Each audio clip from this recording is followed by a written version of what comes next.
Madame Noguier, vous aimez l'Andalousie ?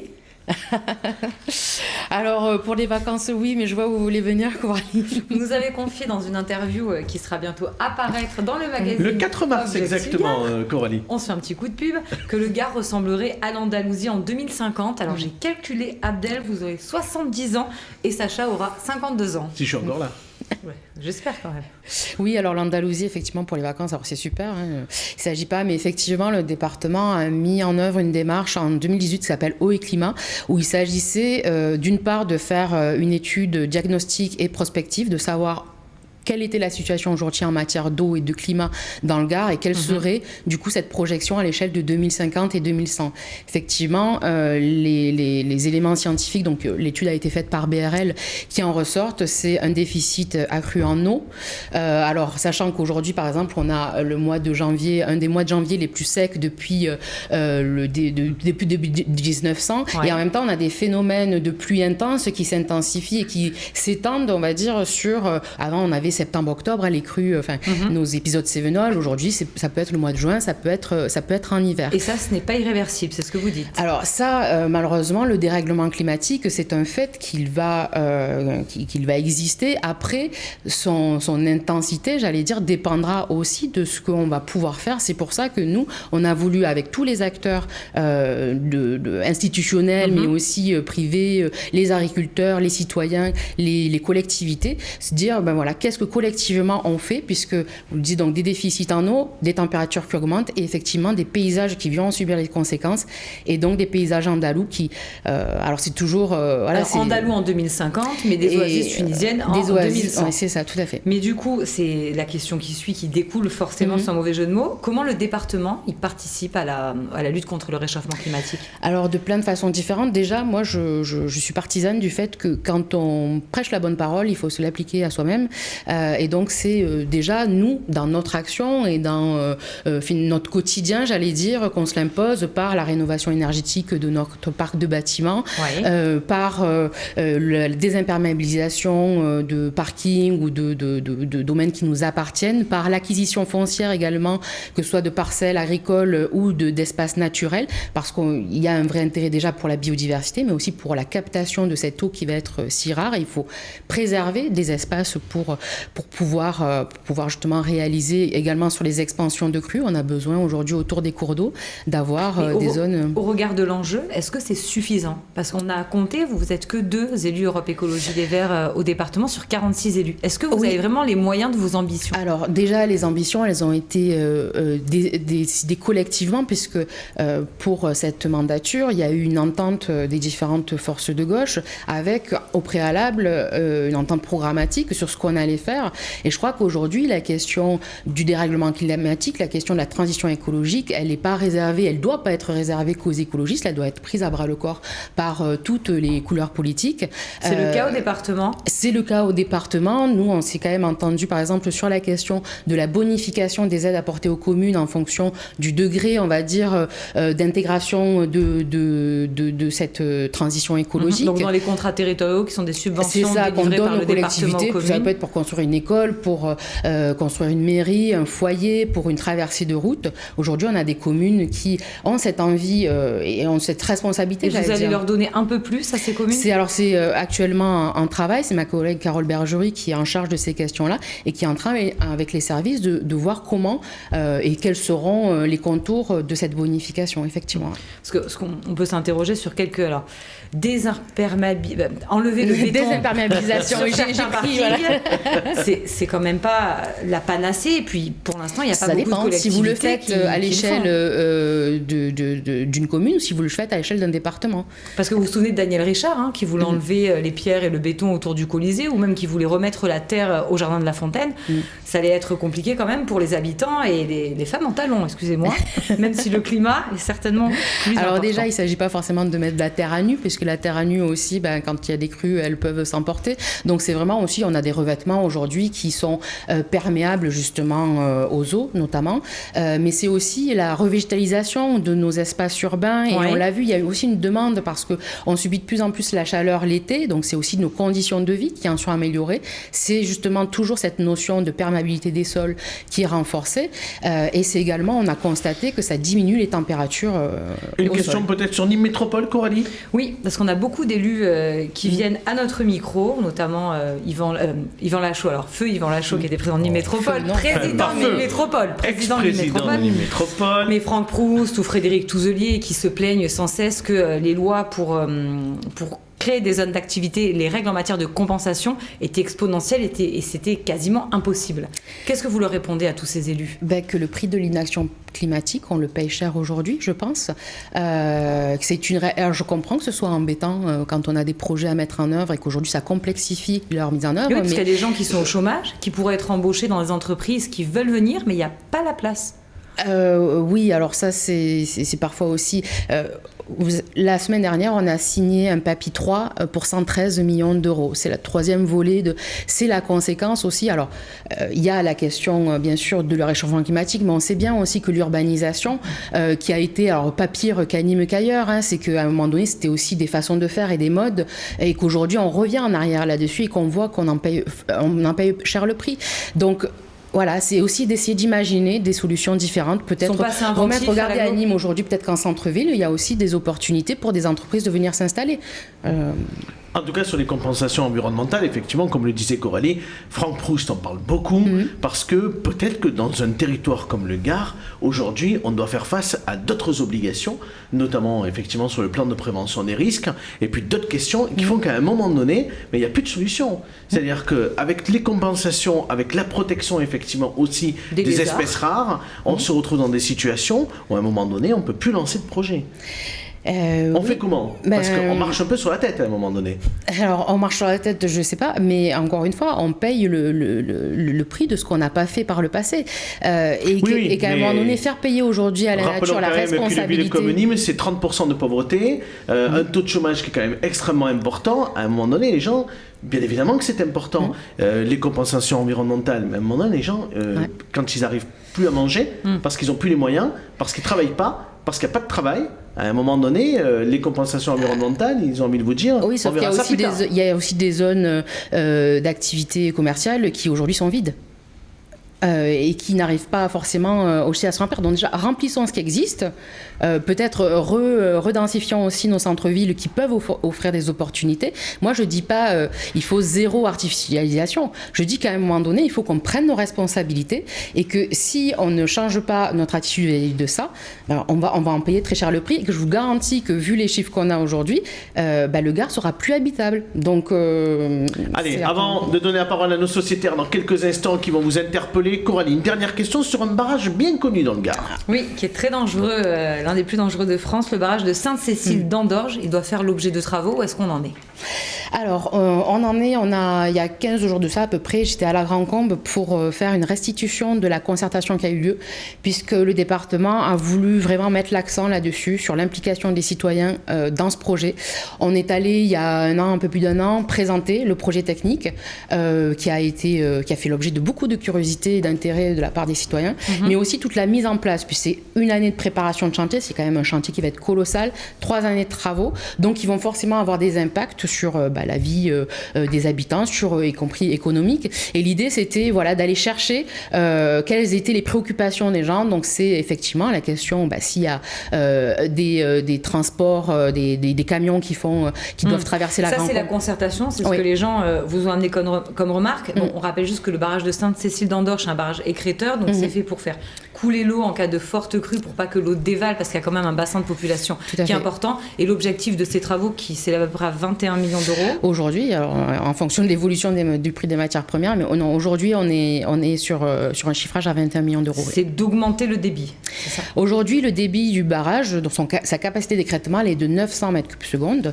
L'idée demain, c'est de la faire passer à 2500 mètres cubes secondes. C'est ce qui correspondrait à pouvoir résister, j'allais dire, à une crue de 10 000 ans, comme on appelle ça, ce qui est aujourd'hui la norme, on va dire, que nous impose. Coralie, je vous redonne la parole dans quelques instants pour des questions plus nationales, mais on donne la parole tout de suite à Philippe. Bon, Bérengère, bonsoir. Moi, je suis heureux de... Alors, je vous en prie, Philippe. Bien sûr, allez-y. Notre ancien collègue, de retrouver Bérengère, évidemment. Alors, mes questions, elles vont s'orienter davantage sur le côté politique. Alors, Julien, tout à l'heure, m'a piqué, mais on a eu la même idée, donc c'est bien. Sur le nucléaire. Sur le nucléaire, donc on ne va pas revenir. Je pense que tu as donné des explications sur ce sujet. Même si, effectivement, on pourrait davantage creuser sur aujourd'hui les parcs photovoltaïques, les éoliennes, qui ne sont pas sans doute la panacée en termes d'aménagement. Il y a d'autres solutions existent et elles sont peu exploitées. Et on parlait d'imperméabilisation des sols. Les zones photovoltaïques aujourd'hui qui se développent dans le département, il y en a partout. Les communes sont friandes parce qu'elles ont effectivement un lien et un rapport avec l'argent, mais ça... bouffe de la garrigue partout et on a des choses qui sont parfois c'est assez moche. C'est assez moche, effectivement, et on a des choses comme ça au milieu de la nature qui sont assez surprenantes. Bref. Une question qui s'oriente davantage sur les prochaines élections législatives qui feront suite aux présidentielles dans le Gard. Alors aujourd'hui, à gauche, bon, il y a une multitude de candidatures aux présidentielles. Est-ce qu'il y aura une multitude de candidatures à gauche aussi aux législatives ? Je me pose la même question que toi, je n'ai pas forcément la réponse. Ah d'accord, je pensais que tu nous apporterais des accords déjà ficelés entre les partis socialistes. C'est gentil de me donner autant d'importance. Non, mais je crois qu'aujourd'hui, la question... Alors déjà, peut-être pour rappeler, moi, mon positionnement, déjà, moi, je ne me présente pas. Ça m'appartient. Je veux dire, moi, je suis plutôt pour le mandat unique parce qu'aujourd'hui, j'estime que mon mandat de vice-présidente me prend beaucoup de temps et que j'ai envie de m'y investir pleinement. Que j'estime aussi que les élus militants, à l'intérieur des partis, voilà, moi j'hésite, il y a des gens à Europe Écologie qui font ce travail-là, et que du coup, j'ai pas envie d'avoir toutes les casquettes, donc d'aller effectivement un petit peu en coulisses, jouer ce rôle. Est-ce que la 6e aujourd'hui, elle est réservée à Europe Écologie Les Verts, la 6e circonscription du Gard? Aujourd'hui, il n'y a pas de discussion de cet ordre-là. Je pense que la présidentielle va amener forcément à faire bouger beaucoup de choses. Aujourd'hui, on ne sait pas encore le résultat que ça va donner. On sait que le résultat de cette présidentielle va beaucoup jouer dans ce qui va pouvoir, après, derrière, effectivement, donner d'accord. Vous les avez gelés, Europe Écologie Les Verts a gelé la 6e circo et la 3e. Vous n'avez pas présenté de candidat pour l'instant? Oui, alors après, c'est aussi par mesure de précaution, forcément, quand on ne sait pas c'est l'idée de ne pas fermer de porte non plus. Mais aujourd'hui, il n'y a pas d'accord défini à ma connaissance. Ce qui peut s'étonner quand même, c'est que Yannick Jadot, quand il s'est présenté, Europe Écologie Les Verts revendiquait quand même une position un peu dominante à gauche. Et on a un peu le sentiment que vous êtes assez bien revenu en arrière aujourd'hui, et que vous êtes re-rentré un peu dans le moule, et qu'aujourd'hui c'est un peu les socialistes qui vont faire la loi. Vous voulez dire dans le Gard? Au niveau national, dans le Gard, vous voulez. C'est un peu le sentiment qui domine, parce que Yannick Jadot dévisse un peu dans les sondages, et tout de suite vous avez repris une position que vous aviez il y a quelques années. Je m'appuierai sur ce que vous avez dit tout à l'heure. Les sondages sont toujours à prendre avec précaution, et ne prédisent pas de l'avenir. Après, non, moi j'ai l'impression plutôt qu'on a un candidat qui justement a vraiment, là, ces dernières semaines, il n'avait pas plus de force il y a quelques mois? Il n'avait pas plus de force? Non, alors peut-être il y a eu l'effet aussi des municipales qui a forcément aussi personne s'attendait à voir des écologistes prendre les grandes villes, donc forcément que ça a aussi généré beaucoup de médiatisation, voire aussi d'attaques derrière sur la décrédibilisation, on va dire, des écolos, et que forcément la vie politique, vous savez qu'elle est aussi on a eu quand même un candidat, comme je l'ai rappelé tout à l'heure, pour pas le citer, Monsieur Zemmour, qui a occupé beaucoup la scène et qui du coup a imposé aussi que le débat se recentre quand même beaucoup sur des questions qui malheureusement lui sont propres. Donc, non, mais je présume que chez Europe Écologie Vert, on ne va pas y passer toute l'émission, mais évidemment, je vais donner la parole à Julien dans quelques instants. Mais on avait pu imaginer qu'à un moment donné, Yannick Jadot pouvait être le leader un peu de la gauche. On a un peu l'impression qu'aujourd'hui, c'est Jean-Luc Mélenchon à nouveau. Oui, alors après... Comme en 2017. Mais Yannick Jadot, il avait été galvanisé par le score des européennes. Le dernier score, comme en 2009 à l'époque avec les écologistes. Oui, pareil. D'ailleurs, sur cette séquence-là, je crois que les écologistes étaient crédités de 6% et finalement ils en avaient fait 13%. Donc comme quoi, voilà, les choses peuvent encore bouger. C'est les régionales un peu qui ont été difficiles. Parce qu'on se rappelle qu'avec Carole Delga, ça a été assez compliqué. Oui, je pense qu'on a manqué un rendez-vous sûrement à ce moment-là, qui fait qu'aujourd'hui, malheureusement, il y a... Vous êtes un peu plus isolé. Disons que au niveau du Conseil régional, effectivement, Europe Écologie n'est pas représentée, même s'il y a quelques élus écologistes. Donc voilà, c'est dommage, mais moi, je suis quelqu'un d'assez... je pense que je suis assez honnête dans ma façon, finalement, de dire qu'à un moment donné, oui, on peut rater une marche, mais ça ne veut pas dire qu'on ne monte pas l'escalier. Donc il faut aussi apprendre nos erreurs, et je crois qu'on est un jeune parti aussi, et qui est en même temps aussi très dynamique, et qui doit faire face à des partis qui sont plus installés, et qui, aujourd'hui, ont peut-être aussi du mal à prendre en compte les réalités aussi électorales qui ne leur sont pas favorables. Julien, votre question rapidement. Je vais rebondir en fait sur ça. Est-ce que vous n'avez pas l'impression en fait de ce positionnement un peu forcément à gauche quand on est écologiste vous emprisonne un peu et vous coupe d'une partie de la société française? Est-ce que l'exemple des Verts en Allemagne, malgré l'erreur historique de la sortie du nucléaire, vous amène à réfléchir à d'autres voies? Est-ce que pour vous, il faut forcément être de gauche pour être écologiste? Moi, ce que je pense, c'est qu'il n'y a pas de transition écologique sans justice sociale, parce qu'on voit que déjà, les personnes les plus défavorisées sont les premières victimes du réchauffement climatique. C'est celles qui ont le plus... Mais ça vaut au niveau mondial ou au niveau français? Mais ça vaut à tous les niveaux, en fait. On voit que les pays africains sont les premières victimes, et notamment les femmes, et puisqu'elles souvent supportent beaucoup l'agriculture dans ces pays-là. Vu d'Afrique, on n'a pas le sentiment que peut-être la société française est favorisée, que c'est la première à devoir faire des efforts, et que peut-être on devrait consommer moins, et que peut-être que coup, quand on s'oppose au principe de la TVA sociale ou de la taxe carbone, on a vraiment, pour des raisons de gauche, on dit souvent que la TVA est un impôt injuste. Est-ce que finalement on n'est pas dans une position qui est contre-productive d'un point de vue écologiste? La position de Yannick Jadot, c'est déjà par exemple la TVA sur les titres de transport, c'est la faire baisser à 5,5. C'est d'enlever la TVA sur les produits agricoles justement qui seraient issus en local ou du biologique au niveau français, c'est-à-dire aussi de lutter contre les accords de libre-échange qui ont quand même bien fait du mal à notre agriculture et au pouvoir d'achat, qui vient finalement faire croire qu'on peut acheter du bœuf qui a été nourri aux hormones à bas coût. Donc je pense qu'on réussira l'écologie que si à un moment donné on prend en compte la question du pouvoir d'achat. Et aujourd'hui c'est bien là-dessus que notre programme il est tourné, et notamment sur la question de l'énergie, qui aujourd'hui on a 12 millions de ménages qui ont des difficultés à se chauffer cet hiver. On a la question du prix de l'essence qui malheureusement vient... c'est une vraie... Juste pour terminer, est-ce que vous n'avez pas le sentiment que la démarche assez vraiment apolitique est vraiment centrée uniquement sur le bilan carbone de la société française, qui est celle de Jean-Marc Jancovici, que vous connaissez sans doute, et du Shift Project. Finalement, c'est un vrai buzz que fait Jean-Marc Jancovici dans les réseaux sociaux. Est-ce que vous n'avez pas le sentiment que c'est peut-être ce serait lui le bon candidat écologiste? Moi, je vote pour lui, direct. D'accord, ok. C'est très bien pour vous. C'est bien d'avoir trouvé ça, d'avoir trouvé il n'est pas candidat. Son candidat, ou en tout cas son candidat de cœur, j'allais dire.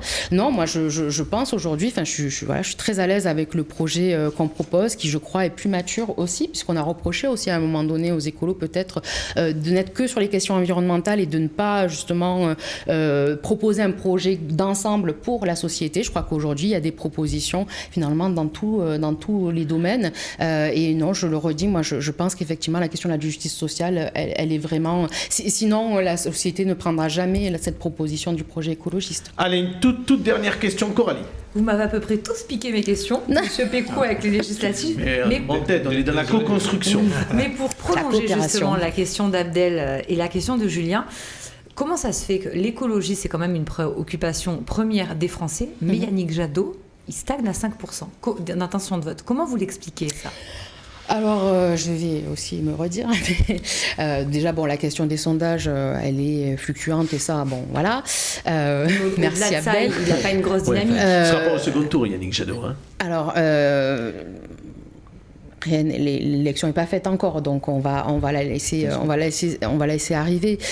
Donc effectivement, bon, la question, comme je l'ai rappelé aussi, que le débat finalement pour l'instant, il s'est quand même pas trop concentré. La question climatique, je trouve qu'elle a été assez absente du débat, et ça, c'est valable pour tous les autres candidats, parce que tout le monde devrait aujourd'hui dire voilà quelle est sa position sur ces questions-là, de quelle manière le projet des candidats intègre ce facteur-là. Mais vous ne faites pas une introspection, Éric Zemmour, qui n'était pas connu, il a réussi à imposer le débat dans cette pré-campagne autour de l'immigration. Et vous n'avez pas réussi à faire sur l'écologie. C'est pas un exemple à suivre. Enfin, en tout cas, soit on pourrait effectivement à tout prix... Sur la méthode, parce que Coralie, je pense qu'elle vous pose une question sur la méthode. On n'est pas en train de parler du fond, mais sur la méthode, elle a raison. C'est-à-dire qu'il a imposé à ce moment-là un thème de campagne, en pré-campagne, en tout cas présidentielle. Pourquoi on n'y arrive pas? Pourquoi Yannick Jadot n'arrive pas à imprimer des thèmes de campagne? Je pense que, encore une fois, je pense qu'aujourd'hui, ce débat-là, il ne doit pas être porté uniquement par Yannick Jadot. Je pense que c'est aussi aux médias de l'imposer, comme ils ont malheureusement beaucoup laissé de place à Éric Zemmour. Je pense que leur rôle aussi aurait été de mettre ce sujet-là au milieu de la table, parce que, alors pas pour faire plaisir à Yannick Jadot et pour lui permettre d'émerger, mais parce qu'à un moment donné, il me semble qu'aujourd'hui, c'est vraiment une question qui en tout cas, qui ça centrale. sera le cas, puisque bien évidemment, le CSA va veiller prochainement un respect des temps de parole pour chacun des candidats. Pas des thématiques. Donc Yannick Jadot aura l'occasion, en tout cas, oui, mais il aura quand même l'occasion, à mon avis, de présenter son programme. Oui, merci d'avoir répondu à toutes nos questions, Merci Madame beaucoup. Noquier.